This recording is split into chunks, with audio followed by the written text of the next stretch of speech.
श्रीमान् वेङ्कटनाथार्यः कवितार्किककेसरी वेदान्ताचार्यवर्यो मे सन्निधत्तां सदा हृदि यस्य वाग्वृत्तिपर्यन्ता यतिराजसरस्वती तस्मै वेदान्तगुरवे भूयो भूयो नमो नमः। विशुद्धविज्ञानघनस्वरूपं विज्ञानविश्राणनबद्धदीक्षं दयानिधिं देहभृतां शरण्यं देवं हयग्रीवमहं प्रपद्ये। वन्दे वृन्दावनचरं वल्लवी जनवल्लभं जयन्ती सम्भवं धाम वैजयन्ती विभूषणम्। ஸ்ரீமத்பாகவத ஏகாதச ஸ்கந்தத்துல இப்பொழுது இந்த நிமி சக்கரவர்த்தியோட கூட இவ மகாபுருஷாளுடைய ஒரு சம்வாதம் அதை நாம பார்த்துட்டு இருக்கோம். இதுல முதல்ல பாகவத தர்மத்தை பத்தி சொன்ன, அதுக்கப்புறமா நாராயண நிஷ்டாள் எப்படி இருப்பான் அப்படின்றத பத்தி சொன்னார். அதுக்கப்புறமா நிஷ்டாம் அர்ஹதனோ வக்தும் யூயம் ஹி பிரம்மவித்தமாக அப்படின்னு சொல்லிட்டு நாராயணனை பத்தி சொல்லணும். அவர் எப்படிப்பட்டவர், அவர் தான் பரஞ்சோதிஷாக இருந்துருக்கார், அவர் தான் பரமாத்மாவாக இருந்துருக்கார், அவர் தான் எல்லா ஆத்மாக்களுக்கும் அந்தராத்மாவாக இருந்துருக்க.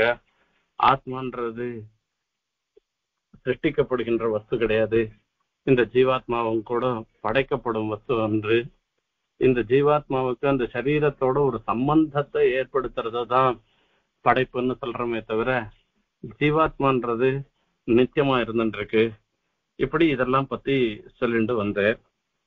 இதுக்கப்புறமா இந்த ஜீவாத்மா பரமாத்மாவா அடைந்து அவனுக்கு கைங்கரியம் பண்ணி அந்த மோட்ச ரூபமான மோட்சன்றது ஒரு நிலை வரணும் இல்லையோ, அந்த நிலை வரத்துக்கு என்ன பண்ணணும், அதுக்கு கர்மயோகம் ஞான யோகம் பக்தி யோகம் எல்லாம் சொல்லியிருக்காளோ இல்லையோ, அந்த கர்மயோகத்தெல்லாம் பத்தி சொல்லணும். கர்மயோகம் வததனஹா புருஷோ ஏன சம்ஸ்கிருதா விதூயேஹாசு கர்மாணி நைஷ்கர்மியம் விந்ததே பரம் ஏவம் பிரஷ்னம் ரிஷி பூர்வம் அபிருச்சம் பிதுரந்திகே நாப்ருவன் பிரம்மண புத்திராக தத்ர காரணம் உச்சதாம். ராஜா சொல்றார் இந்த இடத்துல, ஜீவன் எப்படி சுத்தமடைந்தவனாக ஆவான், ஜீவனுக்கு சுத்தி எப்படி வரும். ஒவ்வொருத்துக்கும் ஒவ்வொரு விஷயத்துக்கும் ஒவ்வொரு சுத்தி சொல்றோம். இப்போ சாதாரணமா மனுஷன்ல வரச்சு இப்போ சரீரத்துக்கு சுத்தின்றது இந்த ஜலத்தினால குளிக்கிறதுனால இது பண்றதுனால சரீரத்துக்கு சுத்தி வருதுன்னு தெரியுது. அந்த மாதிரி ஒவ்வொரு பாத்திரங்களுக்கெல்லாம் கூட சுத்தியில ஒவ்வொன்றுத்துக்கும் ஒவ்வொரு சுத்தி இருக்கு. இப்போ பித்தளை பாத்திரமா இருந்ததுன்னாக்கா அதுக்கு புளியினால சுத்தி, ஈய பாத்திரம் இரும்பு பாத்திரம் இதுக்கெல்லாம் கோமயத்தினால, கோமயம்னா சாணி, அதனால சுத்தி. வெள்ளி பாத்திரத்துக்கு சுண்ணாம்புனால சுத்தி. அந்த மாதிரி தங்கத்துக்கு சக்கரை, நாட்டு சக்கரை மாதிரி இருந்ததுன்னா அதனால சுத்தி. இப்படி ஒவ்வொன்றுத்துக்கும் ஒவ்வொரு சுத்தி விஷயம் சொல்லின்னு இருக்கு. சரீரத்துக்கு சுத்தி இந்த ஸ்நானம் பண்றது முதலியவைகள்னால சரீரத்துக்கு சுத்தி, மனசுக்கு சுத்தி, இந்திரியத்துக்கு சுத்தி அப்படின்னு இதுக்கெல்லாம் ஒரு சுத்தி இருந்துட்டு இருக்கு. மனசுக்கு சுத்தி யோர்த்தே சுச்சிஹி சசுச்சின்னு சொல்லிட்டு இந்த பண விஷயத்துல நேர்மையாக இருந்துட்டு, பண விஷயத்துல மாத்திரம் எல்லா வியாபாரங்கள் எல்லா செயல்கள்லையும் நேர்மையாக நடந்து கொள்றது இருக்க, அது ஒரு பிரகாரமான ஒரு சுத்தி. அதே மாதிரி இந்திரியங்களுக்கெல்லாம் சுத்தி பகவத் விஷயத்துல ஈடுபடுத்துறது இருக்க, அது இந்திரியங்களுக்கெல்லாம் சுத்தி. இந்த மாதிரி ஆத்மாவுக்கு ஒரு சுத்தி வரணும் இல்லையா, ஒவ்வொன்றுத்துக்கும் ஒரு சுத்தி சொல்ற மாதிரி ஆத்மாவுக்கு ஒரு சுத்தி வருமே. ஆத்மாவுக்கு எது சுத்தி என்று சொல்லப்படுகிறதுன்னு ஒரு கேள்வி. அததான் சொல்ற, ஏன சம்ஸ்கிருதா விதூய இஹாசு கர்மணி நைஷ்கர்மியம் விந்ததே பரம் என்பதாக. இப்போ எல்லாமே அந்தந்த விஷயத்துக்கு ஒரு சுத்தி வருது அப்படின்னு சொன்னா, அந்த சுத்தியினால வரக்கூடிய லாபம் என்ன அப்படின்னா, இப்ப பாத்திரங்களை சுத்தி பண்ணோம்னாக்கா அது பெருமாளுக்கு அதை உபயோகப்படுத்துறதுக்கு ஏற்றதாக அது ஆறுது. அதே மாதிரி மனுஷன்ல பிராமணிகமாக மனசளவுல சுத்தனாக கணக்கு இருந்தான்னாக்க அவனோட விவகாரத்துக்கு அவன் ஏற்றவனாக ஆறான். நல்லது கெட்டதுன்ற விவகாரம் பண்றதுக்கு அவன் ஏற்றவனாக ஆறானதுக்கு. இப்படி ஒவ்வொரு விஷயத்திலையும் ஒவ்வொரு சுத்தியை பத்தி நாம சொல்லிட்டு வரோம். இப்ப ஆத்மாவில ஒரு சுத்தி வந்ததுன்னாக்க இந்த ஆத்மா அதனால பிரயோஜனம் என்ன, இது ஒரு சுத்தி பண்றதுனால என்ன பிரயோஜனம்னு ஒரு கேள்வி வருதோ இல்லையோ. அந்த பிரயோஜனம் என்னன்னு கேட்டேன், ஸ்ரீவைகுண்டத்துல போய் எம்பெருமானுக்கு சர்வதேச சர்வகால சர்வாவஸ்தோச்சிதமான கைங்கரியமும் பண்ணுவதற்கு ஏற்றவனாக ஆறான். இன்னும் ஒரு சூக்ஷமான ஒரு விஷயங்கள்லாம் சொல்லுவா. இந்த குளங்கள்ல போனோம்னா துணி துவைக்கிறோம். துணி துவைக்கிற இடத்துல அந்த அதாவது தலைவை தொழிலாளி எல்லாம் துணி துவைக்கிற இடத்துல போய் தீர்த்தம் பண்ணுவோம்னா அந்த இடம் அசுத்தமான இடம், அந்த இடத்துல போய் தீர்த்தம் ஆடக்கூடாது. அதே மாதிரி இப்ப நாமளே ஒருத்தர் போய் தீர்த்தம் வர்றா, தீர்த்தம் வாடிட்டு அந்த கல்லுல போய் துணி துவைக்கிறா, துணி துவைச்சிட்டு எடுத்துட்டு வர. இப்ப அந்த கல்லுக்கு ஒரு சுத்தி வரணும். கல்லுக்கு எப்படி சுத்தி வருது அப்படின்னா, இன்னொரு கூழாங்கல்லால எடுத்து அந்த கூழாங்கல்லால அதை எடுத்து தேய்ச்சோம்னாக்கா அந்த கல்லுக்கு சுத்தி வருதான். அதே மாதிரி மர பாத்திரங்களுக்கெல்லாம் சுத்தி எப்படி வருது அப்படின்னா, சில சமயங்கள்ல அந்த மரத்துல அது ஒரு இழைச்சிட்டு அந்த மேல இருக்கிறது அந்த உப்பு காயத்தாலேயோ அந்த இழப்புலியால தேய்ச்சிட்டோம்னாக்கா அந்த மரப்பாத்திரத்துக்கு சுத்தி வருது. இப்படி எல்லாம் சுத்தின்னு எல்லாம் சொல்லச்சு. அதனுடைய பிரயோஜனம் என்ன, சுத்தி பண்ணதனுடைய பிரயோஜனம் என்னன்னா அது தேவார்கமாக ஆக்கிக்கிறது இருக்கு, அதுதான் அதுக்கு பிரயோஜனம், அந்த சுத்தி பண்றதுனுடைய பிரயோஜனம். இப்ப அந்த மாதிரி ஆத்மாவுக்கு ஒரு சுத்தி வந்ததுன்னா அதனுடைய பிரயோஜனம் என்ன, ஆத்ம சுத்தியினுடைய பிரயோஜனம் என்னன்னா சர்வதேச சர்வகால சர்வாவஸ்தோச்சிதமாக இருக்கக்கூடிய பகவத் கைங்கரியத்தை பண்ணும்படியான ஒரு நிலை ஏற்படுறது இருக்கு. அது இப்ப ஆத்மான்றது நித்தியமா இருக்கிறது, அதுக்கு என்ன அசுத்தி வந்துட்டு இப்ப அதுக்கு சுத்தி பண்ணணும்னு நாம சொல்றோம். இப்ப அசுத்தி எப்படி வந்துடுத்து அப்படின்னா, இந்த கர்மாவோட சம்பந்தப்பட்டதுனால ஆத்மாவுக்கு ஒரு அசுத்தி வந்துடுத்து. ஏன்னா கர்மாவோட சம்பந்தப்பட்டதுனால இந்த பிராகிருத்தமான இந்த சரீரம் ஏற்பட்டு அந்த சரீர சம்பந்தம்ன்றது ஏற்படுறது. அந்த சரீர சம்பந்தத்தினால வரக்கூடிய சுகதுக்க அனுபவங்கள் இப்படி எத்தனையோ வரிசையா எல்லாமே வந்துடுது.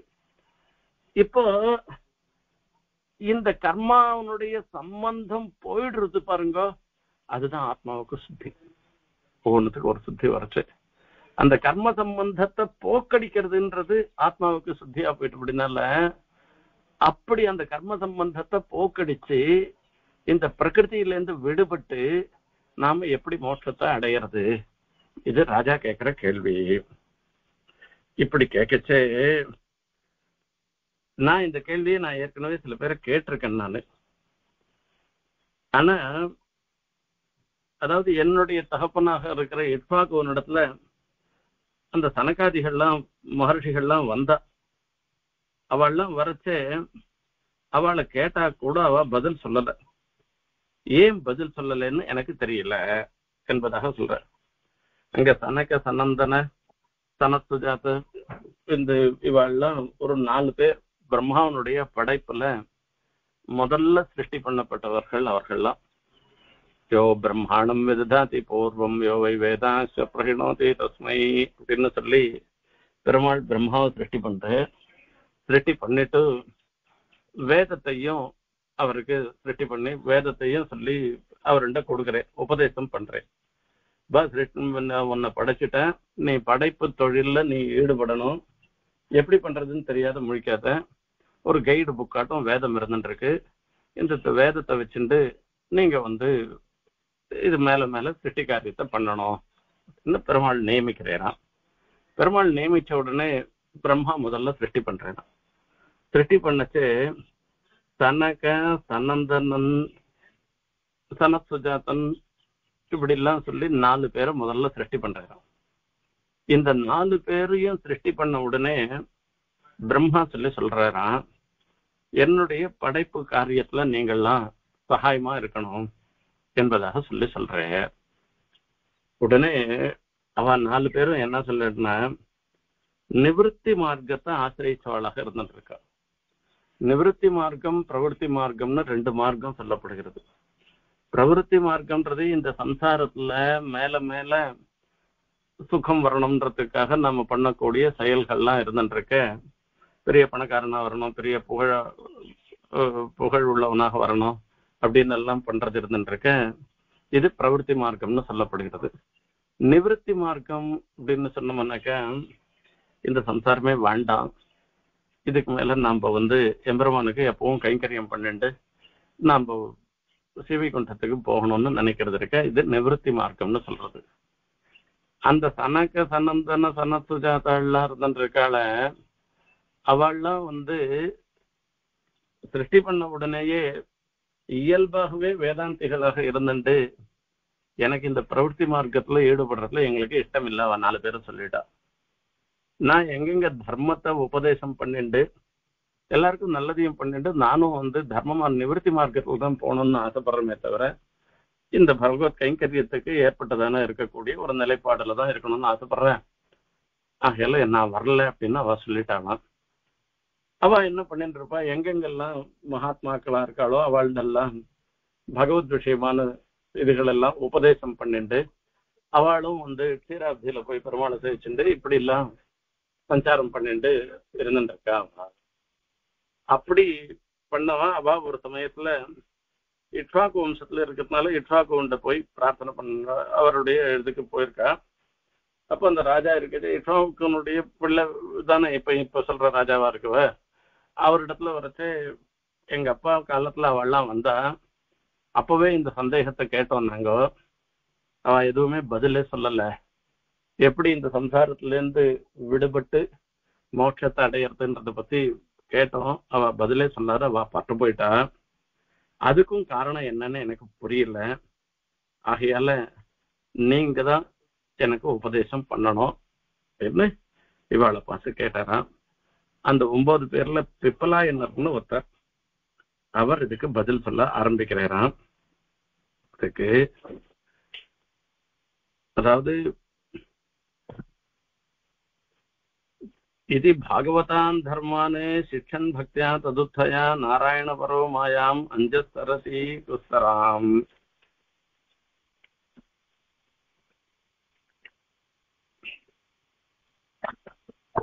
நாராயணாபிதான் அதுக்கப்புறமா அவர் சொல்லச்சே ஆவிர்ஹோத்ரி ஏவம் பிரஷ்னம் கர்மயோகம் வததனஹ புருஷோ ஏன சம்ஸ்கிருதஹ விதூயேஹாசு கர்மாணி நைஷ்கர்மியம் விந்ததே பரம் ஏவம் பிரஷ்னம் ரிஷீன் பூர்வம் அப்ருச்சம் பிதுரந்திகே நாப்ருவன் பிரம்மணஹ புத்திராஹ. பிரம்மாவனுடைய புத்திராளாக இருந்துருக்கிற சனக சனந்தனாலாம் அவள்லாம் ஒரு பதிலும் சொல்லாத போயிட்டா. அவள்லாம் சர்வஜன், அவளுக்கு எல்லாம் தெரியும், தெரிஞ்சா கூட சொல்லாத போயிட்டா. தத்திர காரணம் உச்சதாம், அதுக்கு என்ன காரணம், ஏன் சொல்லாத போயிட்டான்றதையும் சொல்லணும்னு சொன்னாராம். அதுக்கு ஆவிர்ஹோத்திரன்னு இந்த 9 பேர்ல ஒருத்தர் ஆவிர்ஹோத்திரன்றவ அத சொல்ற அந்த கர்மயோகத்துல இருக்கக்கூடிய சத்தியம் இருக்க அந்த உண்மைய தெரிஞ்சுக்கிறதுன்றது சுலபமான காரியம் இல்ல. ஆகையால அதுக்கு விளக்குறது கஷ்டமா இருக்கும்ன்றதுனால அதுக்காக அவ சொல்லாத போயிருக்கலாம் அப்படின்னு சொல்ற. கர்ம அகர்ம விகர்மேதி வேதவாதா ந லௌகிகா வேதஸ்ய ஈஸ்வர ஆத்மத்வாத் தத்ர முஹ்யந்தி சூரயः. கர்மா விகர்மா, இதுல கர்மான்றது வரைச்சு கர்மா அகர்மா விகர்மா அப்படின்னு 3 விதமாக கர்மாக்கள் சொல்லப்படுகின்றன. கர்மான்றது என்ன அப்படின்னு கேட்டா சாஸ்திரத்துல விகிதமாக சாஸ்திரத்துல சொல்லப்பட்ட கர்மாக்கள். சாஸ்திரத்துல சொல்லப்பட்டது என்ன, அவளுக்கு உண்டானது பிராமணாளா இருக்கான்னா அவ சந்தியாவந்தனம் பண்ணணும், பகவதாராதனம் பண்ணணும், பிதர்காரியம் பண்ணணும் அப்படின்னு எல்லாம் சாஸ்திரத்துல சொல்லிருக்கு. அந்த சாஸ்திரத்துல சொல்லப்பட்ட கர்மாக்களை அனுஷ்டிக்கிறது கர்மா என்று சொல்லப்படுகிறது.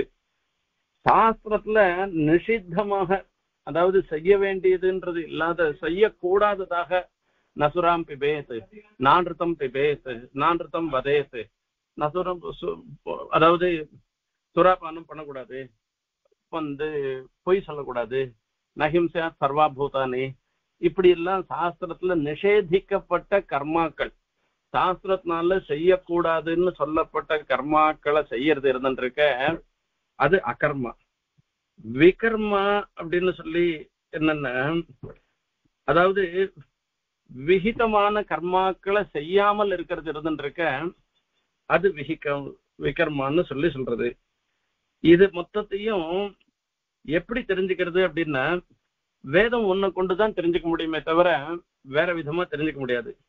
வேதஸ்த ஈஸ்வர ஆத்மத்வாத்து தத்திர முக்கியந்தி சூரையா, இந்த வேதமத்தினால்தான் தெரிஞ்சுக்க முடியும்.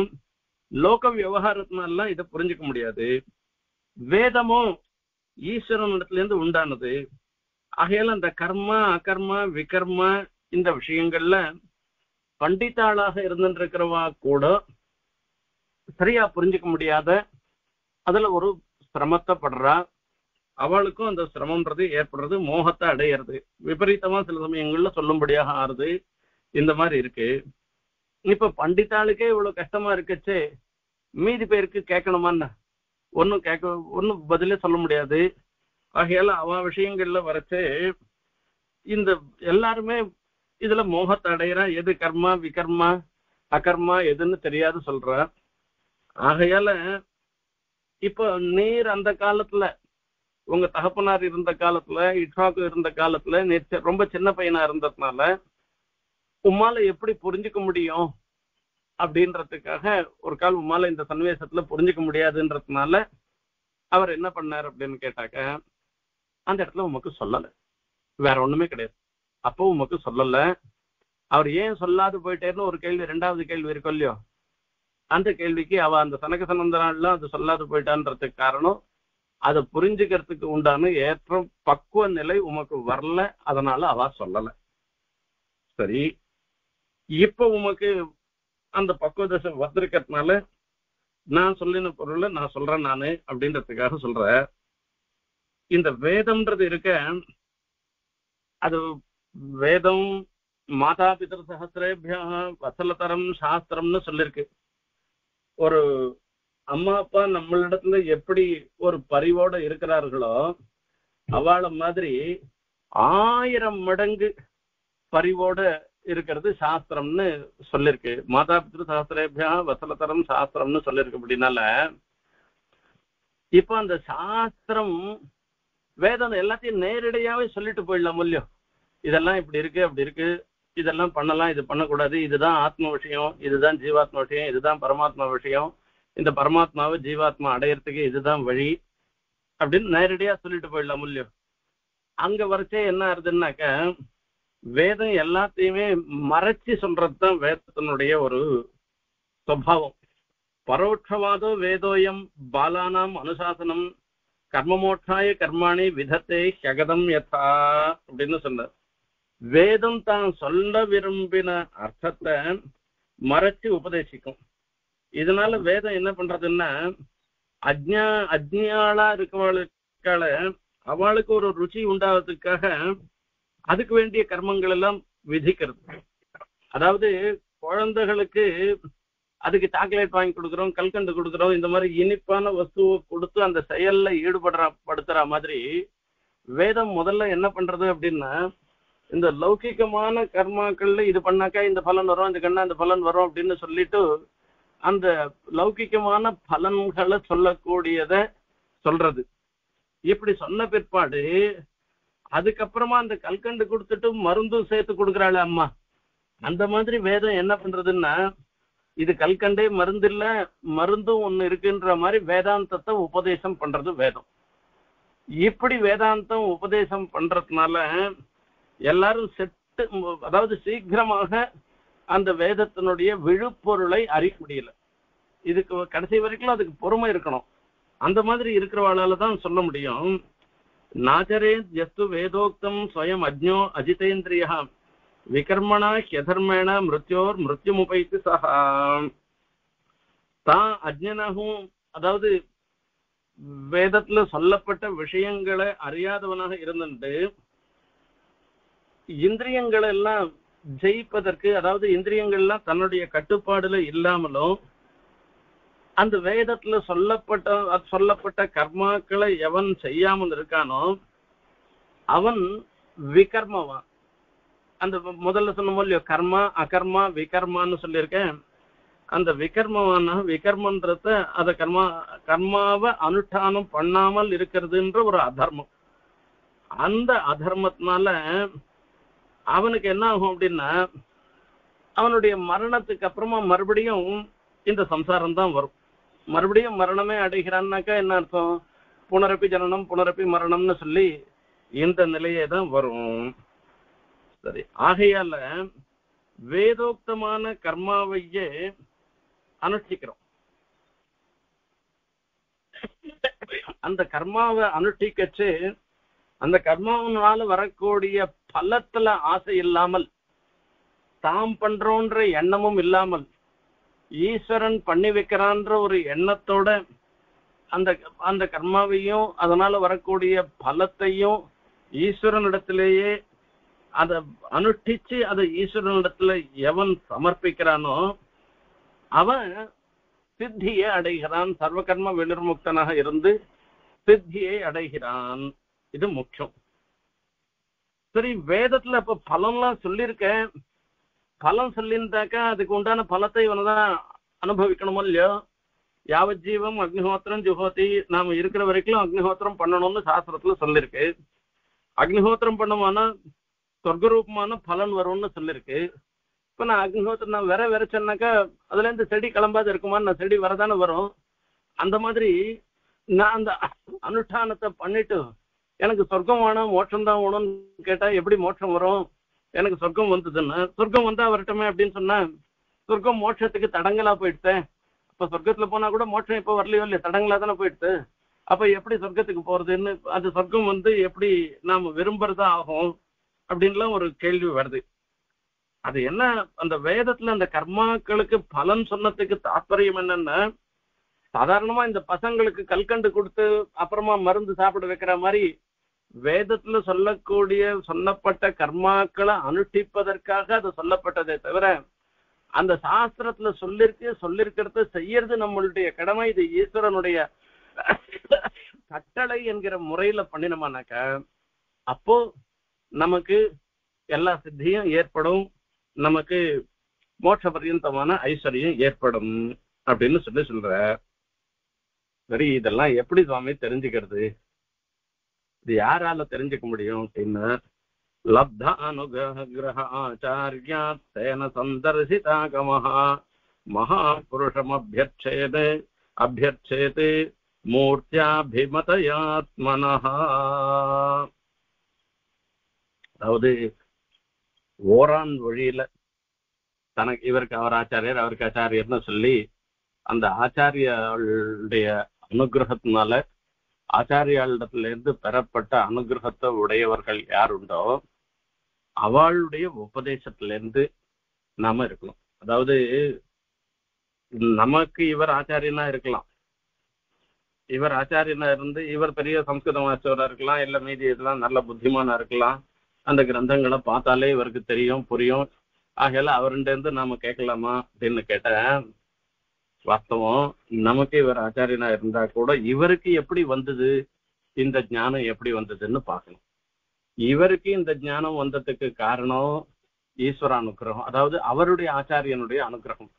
அப்படி ஓரான் வழியா ஆச்சாரியன் மூலமாக உபதேசம் பெற்றவர்களாக யார் இருக்காளோ அவாதான் மீதி பேருக்கு உபதேசம் பண்ணுவதற்கு தகுதி படைத்தவர்களாக ஆகிறார். அதையாலதான் மந்திரங்களுக்கெல்லாம் ஆச்சாரியன் மூலமா உபதேசம் பண்ணின மந்திரம் இருக்கு, அந்த மந்திரத்துக்கு தான் பலனே வரும். அந்த மாதிரி இல்லாத மந்திரத்தை நாமளா புஸ்தகத்தை பார்த்துட்டு அந்த மந்திரத்தை சொல்றதோ இல்ல எங்கேனா இதை கேட்டுட்டு இந்த லவுட் ஸ்பீக்கர்ல சொல்றதை வச்சுட்டு அதை கேட்டுட்டு அந்த மந்திரத்தை உச்சாரணம் எல்லாம் பண்ணுமானாக்க அதுக்கு பலனும் வராது, பலன் வராததோ இல்ல பிரச்சித விருத்த பலன்றது வரும்.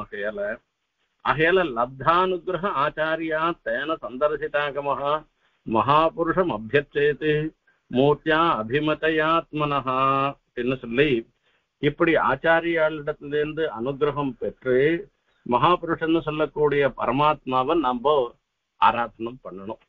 அப்படி ஆராதனம் பண்ணச்சே ஆராதனத்துல பூத சுத்தின்னு ஒண்ணு சொல்லிருக்கு. அந்த பூத சுத்தி அதாவது முதல்ல சுச்சிஹி சம்முகம் ஆசீனஹா பிராண சங்கமனாதிபிகி பிண்டம் விசோத்திய சந்நியாசகிருதம் ரட்சோர்ச்சயே தரிம். இது திருவாராதன கிரமங்களை பத்தி சொல்றாரு இந்த இடத்துல. திருவாராதனம் பண்ணச்சு முதல்ல பெருமாள் சன்னதிக்கு போய் விழுந்து சேவிச்சுட்டு அபராத ஸ்தாபனம் எல்லாம் பண்ணிட்டு அங்க இருந்துருக்கிற துவாரபாலக்கால் இடத்துல அனுமதி பெற்று நாம பெருமாள் இடத்துல உள்ள போற மாதிரி நாம இது பண்ணிட்டு அந்த சன்னதி உள்ள போறதுக்கு நாம ஒரு அனுமதியை பெற்று அதுக்கப்புறமா பெருமாள் இடத்துல போய் பிரார்த்தனை பண்ணிட்டு கௌசல்யா சுப்ரஜாராம பூர்வா சந்தியா பிரவர்த்தத்தைன்னு சொல்லி சுப்பிரபாதம் சொல்லி பெருமாளை எழுப்பிட்டு அந்த அதுக்கப்புறமா நாம என்ன பண்ணோம்னாக்க நாம சங்கல்பம் பண்ணிக்கிறோம். சங்கல்பம் பண்ணிட்டு வித்யாராதனம் பண்றோம், அபிகமனாராதனம் பண்றேன்னு அந்த சங்கல்பம் பண்ணிக்கிறோம். அந்த சங்கல்பம் பண்ணிக்கச்சே நாம என்ன பண்ணணும் அப்படின்னா அந்த பெருமாள் திருவாராதனம் பண்ணுவதற்கு ஏற்றதாக நம்மளுடைய சரீரத்தை ஆக்கிக்கணும். அதுக்காக மனசளவுல இந்த இப்ப நம்ம சரீரம் இருக்க பிருத்திவி, அப்பு, தேஜஸ், பிருத்திவி, ஜலம், அக்னி, காற்று, வாயு இப்படி பஞ்சபூதங்களால ஆனதுதானே இந்த சரீரம். இவைகள் எல்லாவற்றையும் சம்ஹார நியாசம்னு சொல்லிட்டு இந்த பிருத்திவியை ஜலத்துல சம்ஹாரம் பண்ணோம், ஜலத்தை அக்னியில சம்ஹாரம் பண்ணோம், அக்னியை வாயுல, வாயு ஆகாசத்துல, ஆகாசம் இந்திரியங்கள் எல்லாவற்றையும் இப்படி சம்ஹாரம் பண்ணி அந்த பிரகிருதி உள்பட எல்லாத்தையும் பெருமாள் இடத்துல சம்ஹாரம் பண்ணி பெருமாள் இடத்துல போய் சமர்ப்பிச்சிடணும். அதுக்கப்புறமா மானசீகமாக இந்த சரீரத்துல இது இருக்கு இது மொத்தத்தையும் கொளுத்திட்டு புதுசா சரீரம் வரா மாதிரி நாம பாவிச்சுண்டு இந்த பஞ்சபூதங்களும் பெருமாளுடைய திருவடியிலேருந்து வாமபாத அங்குஷ்டத்திலேருந்து வெளிப்பட்டதாக அதுல இருந்து வெளிப்பட்டதாக நாம பாவிச்சு ஒவ்வொன்னையும் நாம இந்த மறுபடியும் அந்த பெருமாள் திருவாராதனத்துக்கு ஏற்ற ஒரு சம்ஸ்காரம் பெற்ற சரீரம் வந்ததாக இது பண்ணி அதுக்கப்புறம் மானசீகமாக ஆராதனம் பண்ணி அதுக்கப்புறம் பாக்கியமான ஆராதனம் சொல்றது அர்க்கியபாத்திய ஆச்சமனியங்கள்லாம் சமர்ப்பிச்சு ஆராதனம் பண்ணணும். இந்த ஆராதனத்தை தான் சொல்ற பாத்யாதீன் உபகல்பியாச சந்நிதாய சமாஹிதா கிருதாதிபிகி கிருதன்யாசா மூலமந்திரேன சார்த்தயேதி. இது மூலமந்திரத்தினால இந்த திருவாராதனம் முழுக்கவே மூலமந்திரத்தினாலதான் பண்ணணும். சாங்கோபாங்காம் சபார்ஷதாம் தாம் தாம் மூர்த்திம் ஸ்வதந்திர சுமந்திரதா பாத்யாத்யாச்சமனீயாத்யைஹி ஸ்நானவாசோ விபூஷணைஹ கந்தமால்யாட்சதம் ஸ்ரக்பிஹ தூபதீபோபஹாரகைஹ சாங்கம் சம்பூஜ்ய விதிவத்சவைஹ ஸ்துத்வா நமேத்தரிம். எல்லாம் ஆராதனை முழுக்க சொல்லிட்டாரு இந்த இடத்துல எப்படி பண்ணணும் அப்படின்றதுக்காக. இது மூலமந்திரத்தினால பண்ணணும். சாங்கோபாங்கமாக எல்லாத்தையும் அது அங்கங்கள கூட அவளுக்கு மாத்திரம் இல்ல, பெருமாள் ஸ்ரீதேவி பூதேவி எல்லாம் இருந்தாங்கன்னா அவளுக்கு உண்டான மந்திரம் இருக்கு. அங்க அந்த மந்திரங்களை சொல்லி அவளுக்கெல்லாம் அர்ச்சனை பண்ணணும். அவளுக்கு பாத்தியம் அர்க்கியம் பாத்தியம் ஆச்சமனியம் ஸ்நானம் வஸ்திரம் அதுக்கப்புறமா பூஷணங்கள் அப்புறமா சந்தனம் மாலை அக்ஷதை அதுக்கப்புறமா இன்னும் ஆபரணங்கள் தூபம் தீபம் உபகாரம் இதுக்கப்புறமா நிறைய விதிவத்து சாஸ்திரத்துல சொல்லியிருக்க பிரகாரம் ஸ்தோத்திரம் பண்ணி அது மந்திர புஷ்பம்னு சொல்றமே அந்த ஸ்தோத்திரம் பண்ணி ஆத்மானம் தன்மயம் தியாயன்னு மூர்த்தியும் சம்போஜையே தரேன்னு நம்மள அந்த தேவதாமயமாக நம்மளை ஆக்கிக்கிறது. தேவதாமயமாக நம்மளை ஆக்கிக்கிறதுனாக்க எம்பெருமானுடைய படைப்புல நாம ஒத்தோம்.